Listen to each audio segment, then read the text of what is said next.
സ്നേഹം ചാനലിലേക്ക് എല്ലാവർക്കും സ്വാഗതം. ഇന്നത്തെ നമ്മുടെ വിഷയം അനാവശ്യ ചെലവ് എങ്ങനെ കുറയ്ക്കാമെന്നുള്ളതാണ്. നമുക്ക് ആവശ്യ ചെലവും അനാവശ്യ ചെലവും ഏതെല്ലാമാണെന്ന് തന്നെ മനസ്സിലാക്കാൻ തന്നെ ബുദ്ധിമുട്ടാണ്. എല്ലാവരും പറയാറുണ്ട്, എൻ്റെ ആവശ്യം കഴിഞ്ഞിട്ട് 10 പൈസയില്ല, കടവും കടത്തിൻ്റെ കൂടുമാണ്. അതുകൊണ്ട് ഇങ്ങനെയുള്ളതിന് നമുക്ക് എങ്ങനെ നമ്മുടെ തന്നെ ചെലവിൻ്റെ അനാവശ്യ ചെലവ് ഏതാണെന്ന് കണ്ടുപിടിക്കണം, ബോധ്യം വരണം. എന്നാലാണ് ഇന്ന് കേരളം മുഴുവൻ കടക്കെണിയിലാണ്. കടവും കടത്തിൻ്റെ കൂടെ ആരോട് ചോദിച്ചാലും കടമാണ്. 5 ലക്ഷം, 10 ലക്ഷം, 25 ലക്ഷം, 30 ലക്ഷം, 1.5 കോടി കടമാണ്. എന്നാ ചെയ്യണേ?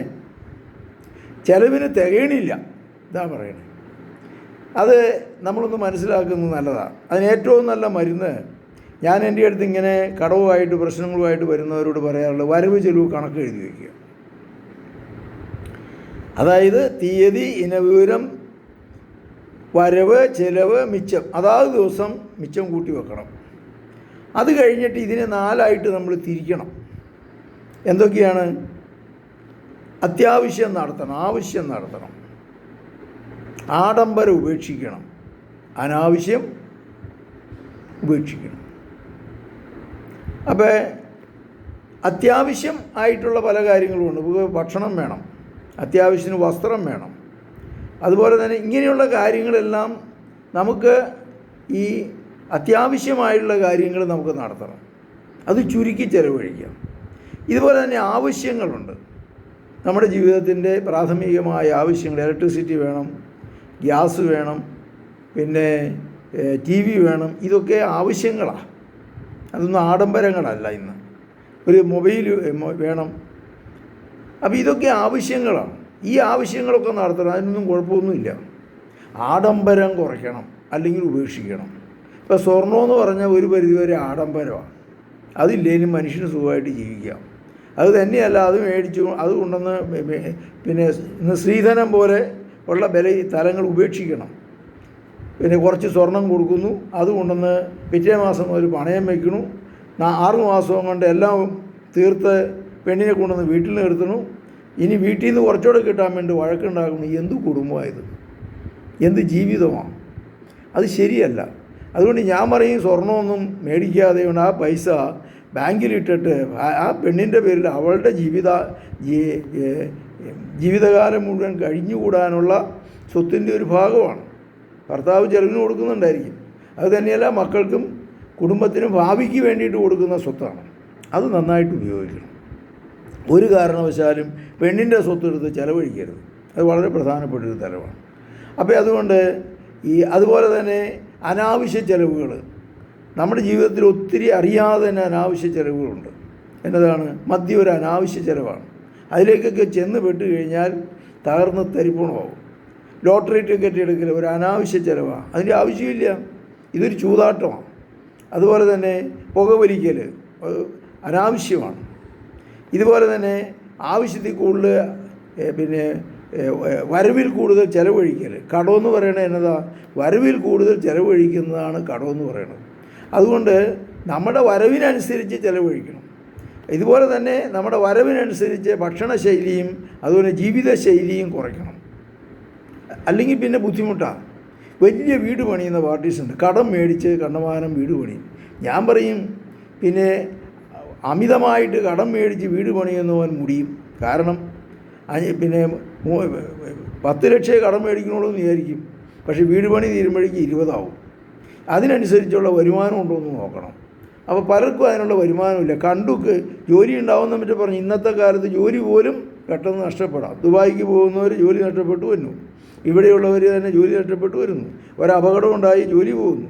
അപ്പോൾ അതുകൊണ്ട് കുറച്ച് നമ്മൾ ചുരുക്കി ചിലവഴിക്കാൻ, അനാവശ്യ ആഡംബരമായിട്ടുള്ള വീടുകൾ പണിയുക, വലിയ പിന്നെ എന്നതാണ് വണ്ടികൾ, പിന്നെ കടം മേടിച്ചുള്ള വണ്ടികൾ മേടിക്കുക. ഇതുപോലെ തന്നെ ദൂർത്തടിച്ചുള്ള കല്യാണ ചെലവ്. പിന്നെ ഒരു പെണ്ണിന് ഉള്ള സ്വത്ത് മുഴുവനോടെ കൊടുത്തു കഴിഞ്ഞാൽ അടുത്ത പെണ്ണിനെ കെട്ടിക്കുമ്പോഴേക്കും ആകാശത്തേക്ക് നോക്കിയിരിക്കുക. ഇങ്ങനെയുള്ള വികലങ്ങളായ ഒത്തിരി തരങ്ങൾ നമ്മുടെ സമൂഹത്തിലുണ്ട്.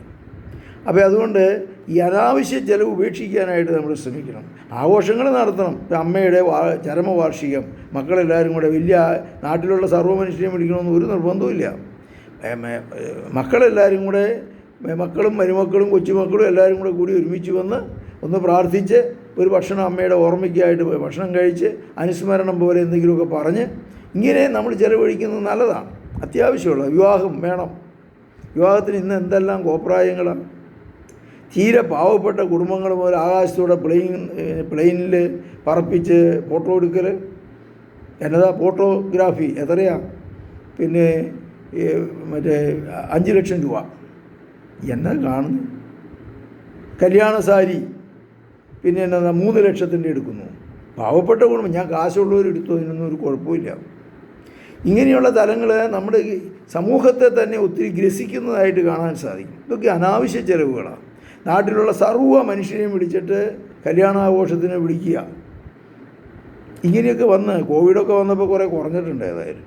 അതുകൊണ്ട് എനിക്ക് പറയാനുള്ളത്, ഇങ്ങനെയുള്ള വികലമായ തലങ്ങൾ നമ്മൾ കുറച്ചൊക്കെ ചുരുക്കുന്നത് നല്ലതാണ്. അല്ലെങ്കിൽ പിന്നെ കടവും കടത്തിൻ്റെ കൂടുക. ഇന്ന് എന്തോരം പേരെ കടക്കണി കൊണ്ട് ആത്മഹത്യയുടെ വക്കിലായിട്ട് വരുന്നു. കല്യാണാഘോഷം നാൾ ഞാൻ നടത്തിയ സ്ഥാപനത്തിൻ്റെ സ്നേഹാലയത്തിൻ്റെ അടുത്തുള്ള അയൽവക്കത്തുകാരൻ ഒരുത്തൻ കല്യാണം കഴിഞ്ഞിട്ട് പിറ്റേ ദിവസം അവിടുത്തെ അമ്മച്ചി വന്നിരിക്കുക, മരുമോളും എല്ലാവരും വന്നിട്ടുണ്ട്, ഭക്ഷണത്തിന് എന്തെങ്കിലും വേണം, അതുകൊണ്ട് അച്ഛൻ ഒരു 1000 രൂപ കടം തരാൻ. എന്തൊരു സ്ഥിതിയാണ്.